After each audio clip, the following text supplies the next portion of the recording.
Hindi lamang mga lumang bagay, hindi lamang mga koleksyon, kundi mga kwentong patuloy na nabubuhay. Tuklasin natin ang Bangsamoro Art from the National Ethnographic Collection. Sa aming pagbisita sa National Museum of Anthropology, isa sa mga exhibit na higit na nakatawag ng aming pansin ay ang Faith, Tradition, and Place, Bangsamoro Art from the National Ethnographic Collection.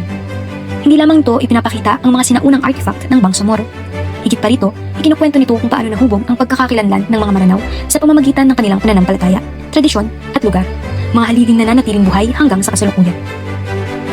Isa sa mga kapansin-pansing katangian ng exhibit na ito ay ang paraan ng pagkakalahad ng museo sa bawat artifact. Sa halip na ipakita ang mga ito bilang magkakahiwalay na koleksyon, maingat na inayos ang mga artifact upang maipakita ang ugnayan ng kasaysayan, pananampalataya at tradisyon ng Bangsamoro. Ang bawat isa ay may sariling kahulugan, ngunit kapag pinagsama-sama, bumubuo sila ng isang mas malawak na salaysay tungkol sa pagkakakilanlan ng mga Maranao. At upang maunawaan ang kwentong ito, simulan ang pagtuklas ng exhibit sa isang alamat na nagsisilbing pundasyon ng kasaysayan at pagkakakilanlan ng mga Maranao.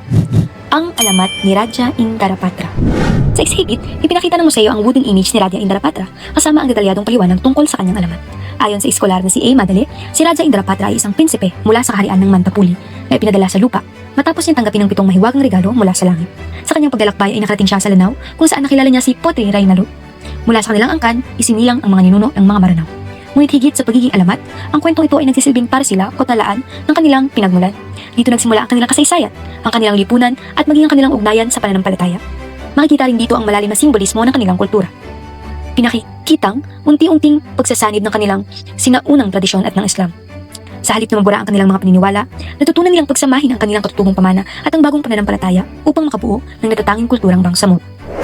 At habang umuunlad ang kwentong ito, kasabay ding umusbong ang mga pananampalatayang naging sentro ng buhay ng mga Maranao. Isa sa mga pinakamatibay na patunay nito ay isang simpleng tambol, isang instrumentong hindi lamang lumilikha ng tunog, kundi nagsisilbing tinig ng buong pamayanan. Ito ang tabo o mas kilala bilang dabu-dabu. Sa unang tingin, maaari itong magmukhang isang ordinaryong tambol. Gawa ito sa kahoy, balat ng hayop at pintura na may silindrikong anyo at balat na nakalatag sa magkabilang dulo upang makalikha ng malalim at malakas na tunog. Ngunit para sa mga Maranao, higit pa ito sa isang instrumentong pangmusika. Bago pa man magkaroon ng mga makabagong teknolohiya, ang dabu-dabu ang nagsisilbing tinig ng buong komunidad. Nakasabit ito sa harap ng moske at tinutugtog upang ipaalam na oras na ng pagdarasal. Sa bawat pagtunog ng dabu-dabu, nagtitipon ang pamayanan hindi lamang bilang magkakapitbahay, kundi bilang isang komunidad na pinag-uugnay ng isang pananampalataya. Pinakikita ng exhibit ng Islam ay hindi lamang mababasa sa mga banal na kasulatan. Ito ay maririnig rin sa bawat pagtambol, maging ang tunog at musika ay bahagi ng kanilang espiritual na buhay.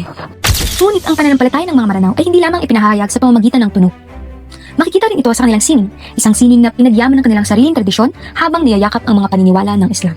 Isa sa mga pinakahangahangang obra sa exhibit ay ang borak. Agad na mapapansin ang pambihirang husay ng pagkakayari nito.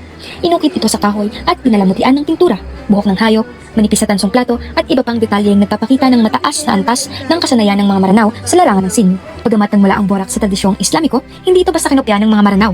Sa halip, inangkop nila ito ayon sa sarili nilang sining. Makikita rito ang masalimuot na okir, ang natatanging anyo ng dekorasyong Maranao. Sa pamamagitan ng okir, ipinakikita ng borak na hindi nabura ang katutubong sining ng mga Maranao nang dumating ang Islam. Sa halip, nagsanib ang dalawang tradisyon upang makabuo ng isang natatanging anyo ng sining na sumasalamin sa kanilang pagkakakilanlan. Sa bawat ukit at bawat detalye ng borak, makikita natin ang relihiyon at kultura ay hindi magkalaban. Bagkus, nagsisilbi silang dalawang pwersang sabay na humubog sa pagkatao ng mga Maranao. Ngayon, kung ang kanilang sining ay nagsasalaysay ng kanilang pananampalataya, ang kanilang musika naman ang naging tibok ng kanilang kultura. Sa loob ng exhibit, magkakasamang ipinakikita ang kulintang at korsi. Ang kulintang ay binubuo ng hanay ng mga maliliit na gong na gawa sa tanso. Sa loob ng maraming siglo, naging mahalagang bahagi ito ng mga pagtitipon, ritual ng pagpapagaling, mahalagang seremonya at maging ng mga pagdiriwang ng mga Maranao. Kasunod nito ay ang korsi, ang upuan ng tumutugtog ng kulintang. Sa kanilang kultura, maging ang isang upuan ay maaaring maging obra maestra. Sa pamamagitan ng mga ukit na ukit, maging ang isang simpleng upuan ay nagiging obra ng sining na nagpapakita ng dangal, prestihiyo at kahusayan ng mga Maranao. Sa pamamagitan ng pagkakapwesto ng dalawang instrumento, ipinakikita ng museo na ang musika ay hindi lamang libangan.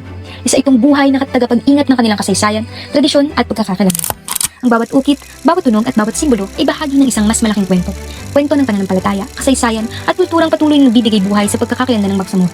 Sa panahon ngayon, mahalagang mapanatili at mapalagahan ang mga pamanang ito. Sapagkat sa bawat kulturang ating nauunawaan, mas lalo nating nakikilala ang kabuuan ng ating pagka-Pilipino. Kaya kung nais mong tuklasin ang mga kwentong nakapaloob sa bawat artifact, bisitahin ang National Museum of Anthropology. Sapagkat ang museo ay hindi lamang lugar ng mga lumang bagay, isa rin itong tahanan ng ating kasaysayan, ng ating pagkakaiba-iba at ng mga kulturang patuloy na humuhubog sa ating bansa.